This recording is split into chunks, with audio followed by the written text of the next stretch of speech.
Huh? Isn't that Charlotte?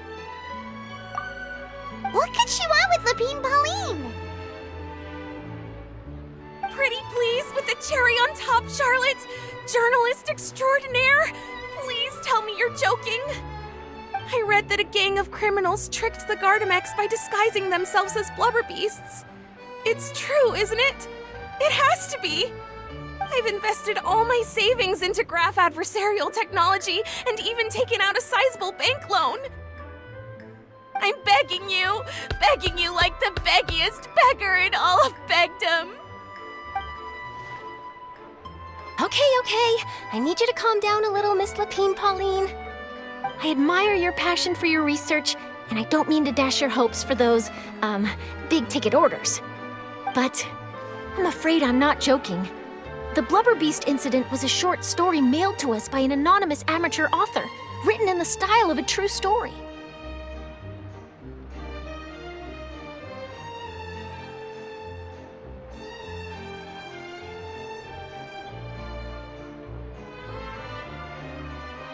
Oh, Paimon sees what happened here. Sounds like the report Lapine Pauline read in the Steambird wasn't in the news section after all. Funnily enough, I actually remember being in a meeting where the editing team was debating the potential risk of misleading the public with this story. They even went to Maison Gardiennage for advice. But to our surprise, they fully supported us printing it. They figured that the false intel would be a great way to dupe potential criminals into wearing ridiculous costumes when breaking the law. In truth, Gardamex are extremely sophisticated in their capabilities. They can identify criminals just as reliably as the best human guards, so a crude disguise isn't gonna get you far. If anything, it'll just make you stand out all the more. Since we ran that story, the Maison Gardiennage has made a slew of arrests, including, one phantom blubber beast, a titanic red-crowned finch, and a specter man. So I knew this story had helped out law enforcement, but this is the first time I'm learning of an innocent citizen being deceived by it, and investing so much mora for nothing.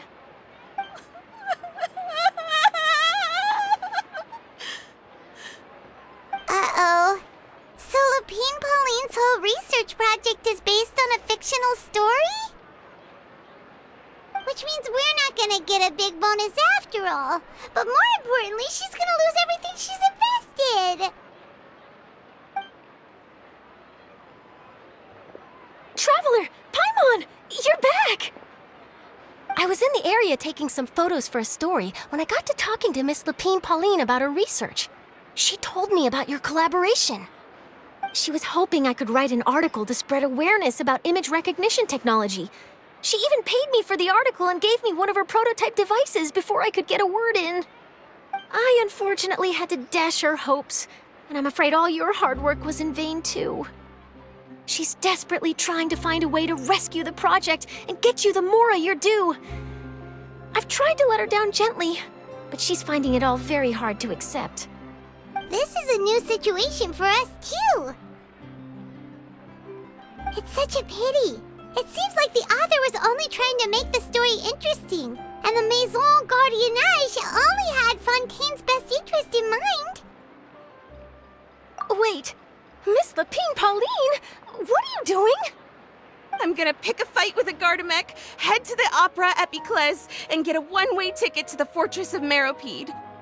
That way, I won't have to repay my debts. It's the only way I can afford to keep on living. Whoa, there's no need to go that far. I mean, come on, look at you. You wouldn't even dent the Gardamek's armor.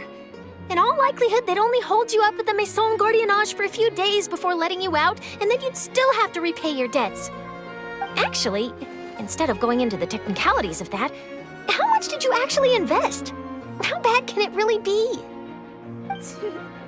270,000 mora. Okay, well, escaping to the fortress of Mirapede over a sum like that seems like a last resort. Surely there must be other options. Not anymore. I used to be an equipment supplier to the Fontaine Research Institute before that blew to pieces, and now I'm just a small-time engineer. I scraped together some savings over the past few years, but I put every last mora into this project, and now I'm left with nothing. It's not just my savings that are gone, it's my whole future as a graph adversarial technology specialist and my dreams of becoming a billionaire one day.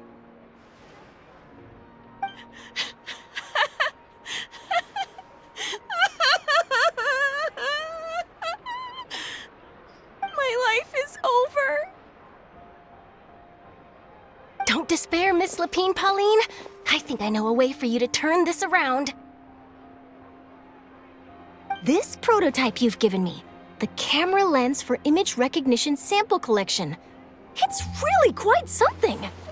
You said you designed it specifically for high-fidelity image capture and analysis, yes? The rapid focal length adjustment is a very useful function in its own right. It's sure to make many journalists' jobs much easier. In fact, I'd say it has the potential to revolutionize Fontaine's news media.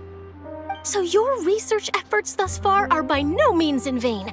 The technology you've developed may have many applications that you've never even considered. Really? Absolutely. I've been working as a journalist for the Steambird for a long time now. No one understands the issues we journalists face on a day-to-day basis better than me.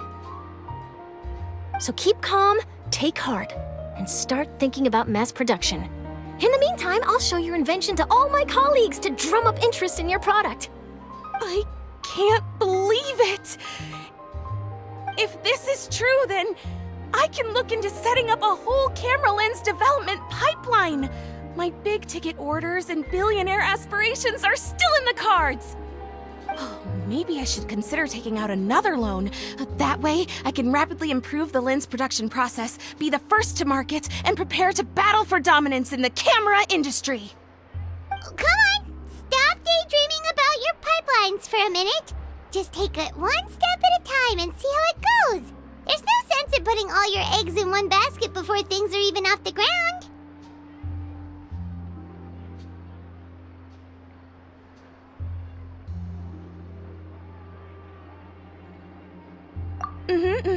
And I can probably speak to some people I know and license my image recognition device to a workshop to raise some funds. I can't believe I didn't think of this sooner.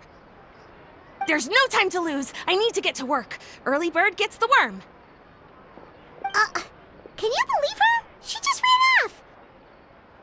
Paimon's pretty sure our advice went in one ear and out the other.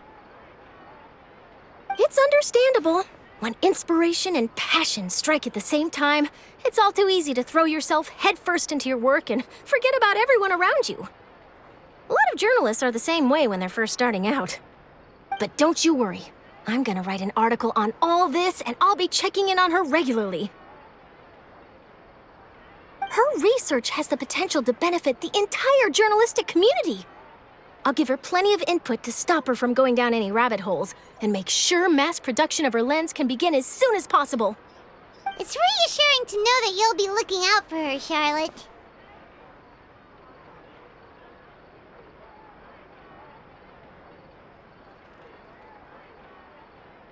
Actually, you know what? Why don't you two take this prototype lens? I'm sure you'll have plenty of chances to use it on your travels. It takes the right person to get the most out of a new technology. In your hands, it's sure to capture some amazing sights. Thanks a lot, Charlotte. No bonus, no biggie. This makes everything worth it.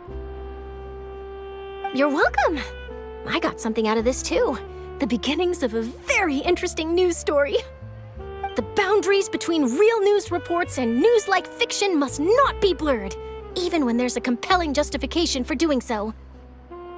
Yes, that's how I'll phrase it to the editors when I give them my feedback. Let's hope we don't mislead any more well-meaning citizens in the future.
If you ever see any stickers on my back, do me a favor and take them off.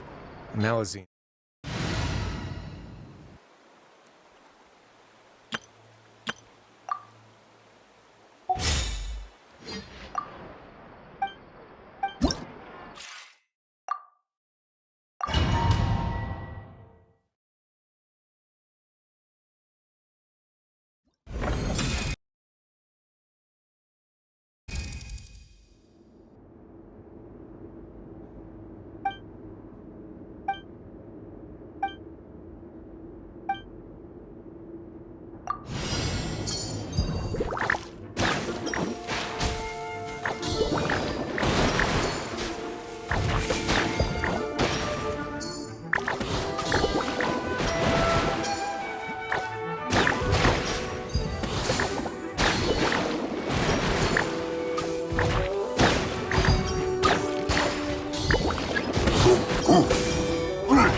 Ad Astra. Thank you for complete. Rebooting. Ad Astra.